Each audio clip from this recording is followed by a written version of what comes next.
everyone, and welcome to episode 3 of Are You Ready? Zamorak. I have done Bandos and also Saradomin, so I've gone through those two bosses already, so if you are interested in those, you're going to those, I do recommend to check those out. I'll check the links in the description. So first off, I should say, I haven't been a major Zamorak camper, so I've really never gone to Zamorak like every day, like, yes, let's go to Zamorak. I've been more of a Bandos / Saradomin guy. I am going into Armadillo for this time round. I think I'll be, I know I've got my range pretty high, so I'll be pretty keen for that.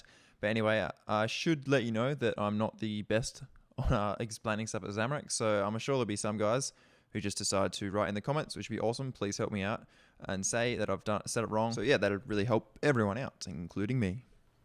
And I'd just like to start it off with a funny fact. The boss for Zamorak, Kirill, has the highest combat of all God Wars bosses and has the worst drops. It's the hardest one to pretty much go to. Why would people go there? I don't know. Hopefully Soul changes that. Anyway, let's get into the requirements.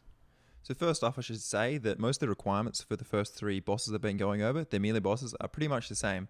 So you need 70 attack, strength, or range, 70 defense, 70 magic, and you need 70 hit points to be able to cross the river. Now when you cross the river, all of your prayer will be drained. So you may want to use up piety or any boosting prayer you've got to kill some kill count, or use protection prayers perhaps. I don't include the prayer in these requirements because I guess you could do it without prayer, but I wouldn't recommend it. I assume most people know that praying at bosses is quite essential. Now, Zamorak tanking I know is goddamn hard. It's the main reason that I guess no one goes to Zami is because the tank just gets hit like a truck, and like everyone pretty much has to feed the tank, and the DPS pretty much take like no damage at all, like apart from minions. So I guess that's what they did in the live game, how they fixed Zami, so like it cleaves and hits everyone in front of the boss, so you get half the damage and stuff like that. That being said, Zami is easy soloable for like, so many kills. I haven't been there for a few months, but that's how it used to be, so that's how I remember it as. So I must go into now. I do recommend you get the higher stats like the other 2 vids. 90 is definitely recommended for all those ones I said before. Now your magic level is apparently 2/3 of your magic defense comes from your magic level. So the higher magic level, the less you're going to get hit. I know that the tank, when tanking Zamorak, can get hit for a max of 53 if you're praying. Because if you're praying, it hits with an added strength bonus. I believe it drops your prayer, and any hit above 30 will reduce your prayer. So for example, you get hit for a 35, apparently you lose 5 prayer. Now the added strength bonus is kind of a myth, maybe. Like it's really unsure. It's kind of one of the things I'm like hazy about with Zamorak. Apparently if you keep your prayer low, you've got a lesser chance of getting hit by the special. Now this is the thing I guess I could be helped out in the comments. I am really confused what the hell goes on there. So I'm going to get into the gear requirements now. For a normal attacker, I think this should be the setup.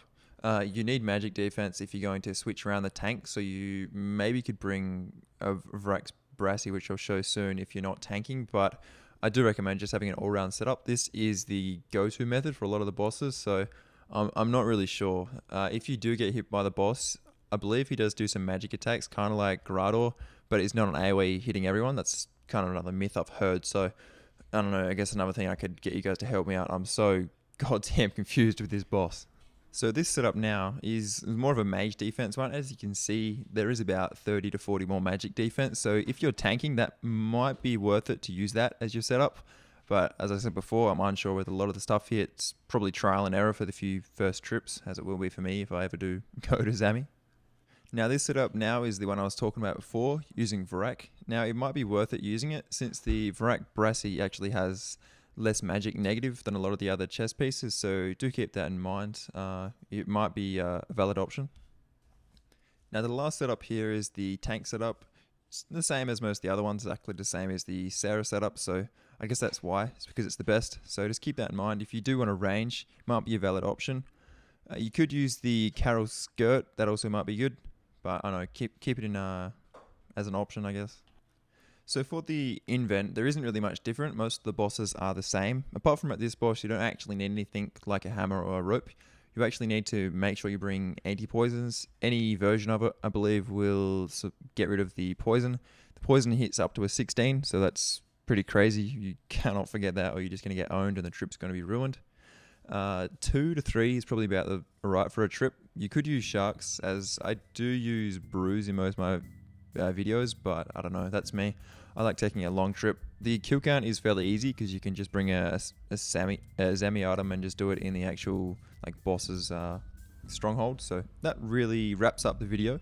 I'm sorry I couldn't give such a crazy in-depth Zami vid, but I'm sure that a lot of you are keen for the Armadillo vid, and that is coming soon. So make sure to stay tuned for Are You Ready? Episode 4, Armadillo.